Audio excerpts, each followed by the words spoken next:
और सर्वदलीय बैठक में कल महामहिम राज्यपाल महोदय जी का अभिभाषण से कल विधानसभा का सत्र का प्रारंभ होगा और अभी फ़िलहाल के लिए उसको 28 तारीख तक रखा है कि और आगे अगर एक्सटेंड करने की आवश्यकता पड़ी तो बीएसी की मीटिंग के अंदर बैठ कर के उसको और बढ़ाया जा सकता है। अभी उसके ऊपर चर्चा हुई है, अलग अलग कुछ बीच में पर्व भी हैं, त्यौहार हैं और सैटरडे संडे को छुट्टी भी है। बजट सत्र उसमें कई जो बिल हैं, क्योंकि ये सरकार का पहला बजट सत्र है और इसमें आदरणीय महामहिम राज्यपाल जी के अभिभाषण के बाद, चर्चा के बाद, उसका वोट ऑफ थैंक्स के बाद बजट पेश होगा। उसको लेकर के सारी चर्चा आज बीएसी की मीटिंग में हुई है, उसके टाइम को लेकर के कि किस किस दिन हमने क्या क्या करने हैं। जो बिलों को लेकर के भी कुछ बिल आने वाले हैं, उनको लेकर के भी चर्चा हुई। सर्वदलीय बैठक में नए विधानसभा भवन को लेकर भी चर्चा हुई है। एक विषय है जिसपे अध्यक्ष ने सहयोग की भी अपेक्षा की है सभी दलों से, और सर आपसे भी गुजारिश की कि चंडीगढ़ एडमिनिस्ट्रेशन से बातचीत की जाए। हाँ, नहीं, वो सर्वदलीय बैठक में इस बात को लेकर के चर्चा हुई है, क्योंकि हमारा भवन कई इसके ऊपर अभी रास्ते हैं और उसके अंदर बैठ कर के सभी हमारे दलों के सभी माननीय सदस्यों ने बैठ कर के चर्चा की है और वो कई रास्ते हैं, कौन से रास्ते पे चलना है वो बैठ कर के उसके अंदर एक रास्ते के ऊपर चलेंगे। और भवन हमने बनाना, क्योंकि हमारा छोटा भवन है विधानसभा का, उसको लेकर के उसमें चर्चा हुई। सर, विपक्ष बार-बार ये बात कहता है कि नया भवन अब नहीं बनना चाहिए, इसी को एक्सटेंड करना चाहिए, तो इस बात पे सहमत है सर विपक्ष? नहीं, देखिए, ये भी उनकी तरफ से ये भी सुझाव था उसके अंदर। मैंने कहा भी कई विषय इस भवन को लेकर के कई चर्चाएं हैं और अलग अलग सबके मत हैं, रास्ता एक है। हाँ सर, पंजाब ये 17 तारीख को बजट पेश होगा। सर, नए भवन को लेकर पंजाब के जितने भी मंत्री हैं, जितने भी नेता हैं, वो लगातार ये कहते हैं कि हरियाणा को चंडीगढ़ में जगह नहीं दी जानी चाहिए, नया जो विधानसभा का परिसर बनना है वो नहीं बनना चाहिए, कि हमारा भी हक है चंडीगढ़ पे, हमारे हक को भी नहीं। देखिए, हरियाणा को जमीन मिली तो पंजाब को भी दी जाए, अच्छा है। हमने तो कहा था कि क्योंकि अगर पंजाब भी अगर अपना अलग भवन बनाना चाहे तो बनाए ना, अच्छा है, क्योंकि अभी परिसीमन होगा, परिसीमन के अंदर सीटों की बढ़ोतरी भी होने वाली है, उसमें इनका भवन भी शायद छोटा पड़ेगा, हमारा भवन छोटा पड़ रहा है, तो हम चाहते हैं वो भी अपना भवन बनाए, अच्छा है, उसके अंदर कोई ये नहीं है क्योंकि भी उसको देना है उसको नहीं देना, ऐसा नहीं है। सर, बजट सत्र शुरू होने में अभी कुछ ही समय बचा है सर, कल राज्यपाल का अभिभाषण है, बजट जो सत्र शुरू हो जाएगा, लेकिन हालांकि मसला कांग्रेस का है, लेकिन अभी तक नेता विपक्ष नहीं है, तो आपको लगता है सर कि सदन में नेता विपक्ष की एक मजबूत भूमिका कांग्रेस पार्टी को तय करनी चाहिए ताकि प्रदेश के जनहित के मुद्दों पर सत्ता पक्ष और विपक्ष मिलकर आगे बढ़े? नहीं, देखिए, वरिष्ठ नेता हैं भूपेंद्र सिंह हुड्डा, वो है ना जी, लेकिन हाँ, पार्टी का तो फैसला नहीं, वो पार्टी का उनका फैसला है, वो आ जाएगा। ये बताएं कि कितने बिल इम्पोर्टेंट जो हैं इस सत्र में लाने जा रही है सरकार?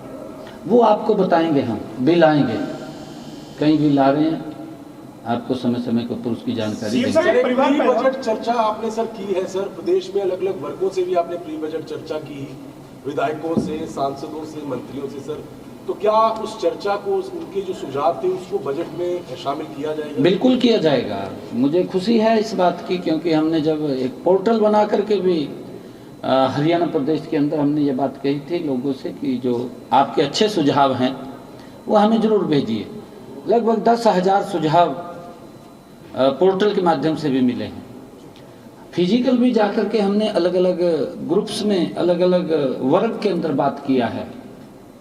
हमने इंडस्ट्रियल एसोसिएशन से बात किया है, हमने चार्टर्ड अकाउंटेंट से बात किया है, हमने टेक्सटाइल इंडस्ट्री से बात किया है, हमने प्रगतिशील किसानों से बात किया है, हमने एफपीओ से बात किया है, हमने प्राकृतिक खेती में जो किसानों ने अच्छा किया उनसे बात किया है, कृषि वैज्ञानिकों से हमने बात किया है, हमने हमारा जो युवा है युवाओं से हमने बात किया है, हमने स्टार्टअप युवा से बात किया है, हमने महिला उद्यमी से बात किया है, हमने नमो ड्रोन दीदी से बात किया है, सेल्फ हेल्प ग्रुप की बहनों से हमने बात किया है, हमने अपने सभी विधायक और मंत्रीगणों से बात किया है। जितने हमारे विधायक हैं सभी को बुलाया, 2 दिन तक उनसे भी हमने चर्चा सुझाव लिए हैं।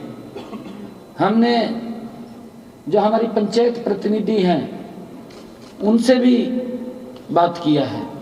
हमने काफ़ी वर्गों से बातचीत करके उनको सुझाव आमंत्रित किए हैं।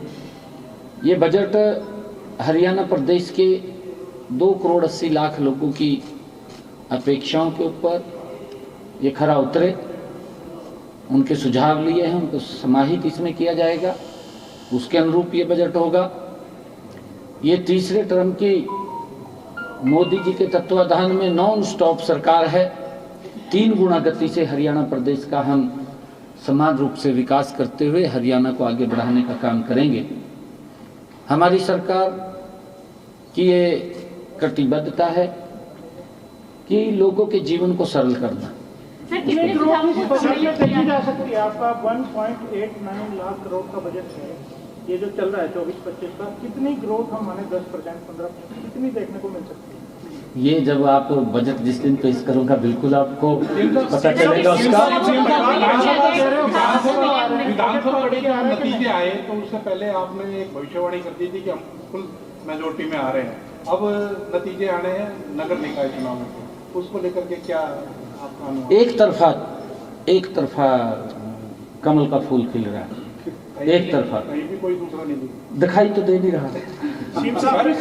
परिवार पहचान पत्र के इश्यूज का मामला सामने आया सर, आपके कोई संज्ञान में है कि परिवार पहचान पत्र की आईडी का? देखिए, आज मैंने भास्कर के अंदर एक न्यूज को पढ़ा था, भास्कर के अंदर वो न्यूज लगी है और वो उस न्यूज को बिल्कुल देख करके चेक कराएंगे और चेक कराएंगे तो करेंगे उसको। ये महिलाओं को 2100 रुपये देने की बात आपने चुनावों के दौरान भी कही आज, क्योंकि आप प्रेस कॉन्फ्रेंस में हैं, ये बजट में प्रावधान किया जाएगा? बजट के अंदर हम प्रावधान कर रहे हैं क्योंकि बड़ा बजट है, उसके लिए पूरी रचना योजना बनेगी। क्योंकि हमारा जो संकल्प पत्र के अंदर हमने वायदे किए हैं, हमने 5 साल के लिए वो वायदे किए हैं, गति से हमने 18 वायदों को पूरा किया है और ऐसे वायदे हैं जिसका हरियाणा प्रदेश के लोगों को लाभ मिला है। और उसके साथ साथ मैं आपको बताना चाहता हूँ 10 ऐसे वायदे हैं जो जल्दी ही शीघ्र 28 के अंदर जुड़ जाएंगे, उनकी प्रशासनिक अनुमति आनी बाकी और जल्दी ही। विपक्ष के सभी सुझावों को बजट में सम्मिलित किया गया है। देखिए, उन्होंने जो सुझाव दिए हैं, कहीं के तो अच्छे सुझाव आए हैं उनके भी, और उन सबको समाहित करेंगे। सर, पंजाब में सर किसान मोर्चा जो है, संयुक्त किसान मोर्चा, उन्होंने ये कहा कि पंजाब सरकार किसानों के लिए काम नहीं कर रही, इसलिए उन्होंने चंडीगढ़ कूच का ऐलान किया, तो उनको कई किसानों को हिरासत में लिया गया। आप क्या कहना चाहेंगे सर इस मसले पे, जो पंजाब के किसान पंजाब की सरकार से जो डिमांड कर? इसी में वो उन्होंने कहा कि हरियाणा सरकार सभी फसलों पर MSP दे रही है, अब पंजाब सरकार भी दे रही है। नहीं, देखिए, मैं इस बात को बार बार कह रहा हूँ क्योंकि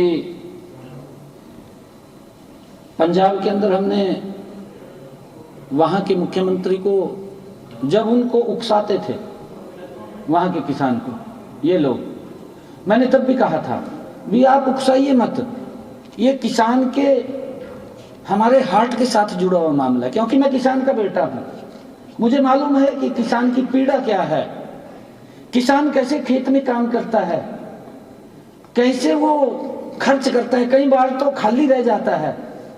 परंतु हरियाणा के अंदर हमारे किसान को अगर कोई प्राकृतिक आपदा भी आती है तो सरकार खड़ी दिखाई देती है। हमने हरियाणा के अंदर किसानों की उस पीड़ा को समझा, आप लोग देख भी रहे हैं। धीरे धीरे करके हमने पहले 14 फसलें MSP पर खरीदी और अब हमने ये कहा कि हम 100% फसल आज हरियाणा की MSP पर खरीद रहे हैं। मैंने तब भी सुझाव दिया था पंजाब सरकार को कि आप बात कम करिए, किसानों के बीच में जाइए, और उनको आश्वस्त करिए। तो उनको जाकर के ये तो कहिए कि हम आपकी फसल को एमएसपी पर खरीदेंगे। क्यों नहीं खरीद रहे हैं? खरीदनी चाहिए, बात कम करनी चाहिए, उनको रिलीफ देना चाहिए। किसान ये धरती पुत्र है जो देश के लोगों का पेट भरता है, उसकी चिंता अगर हम नहीं करेंगे बात थोड़ी होगी। बात नहीं करनी चाहिए, हमने रिलीफ देना चाहिए। मैं अब भी पंजाब के मुख्यमंत्री को कहना चाहूँगा कि आप किसानों के बीच में जा करके उनके ऊपर लाठी ना चलाएं, आप उनको मजबूत करने का काम करें। ऐसा नहीं है कि आपका ये सर, एक पहला विषय बजट होगा, कितनी तैयारी आपकी तरफ से है और विपक्ष आपको घेरने की पूरी तैयारी कर रहा है, बैठक भी बुलाई है रणनीति बनाने के लिए। आपका ये सत्र भी पहला और बजट आपका पहला होगा कि बड़ा सेशन है ये, तो कितनी तैयारी आपने की? नहीं, हमारी पूरी तैयारी है, कोई दिक्कत नहीं, तैयारी में पूरी तैयारी है जी। ये पीछे भी घंटे का तो पता नहीं लगता जब सेशन चलता है। आपको पता, रात के 9 बजे तक सेशन चला है।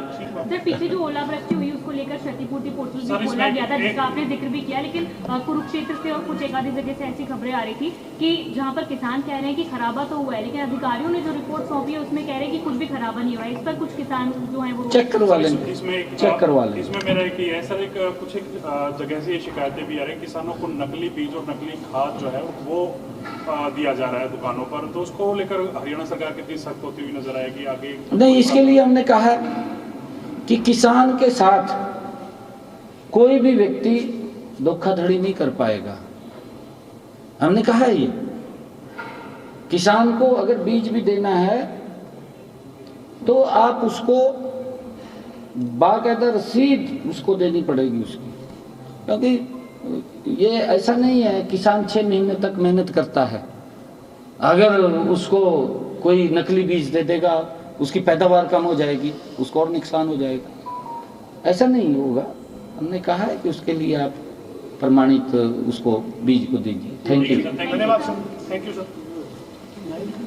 सैनिक को आप सुन रहे थे। बजट सत्र की शुरुआत से पहले उन्होंने प्रेस कॉन्फ्रेंस की है और जानकारी दी है तमाम चर्चाओं के बारे में। 7 मार्च से विधानसभा का बजट सत्र शुरू होने जा रहा है, ऐसे में मुख्यमंत्री द्वारा भी चर्चा की गई है।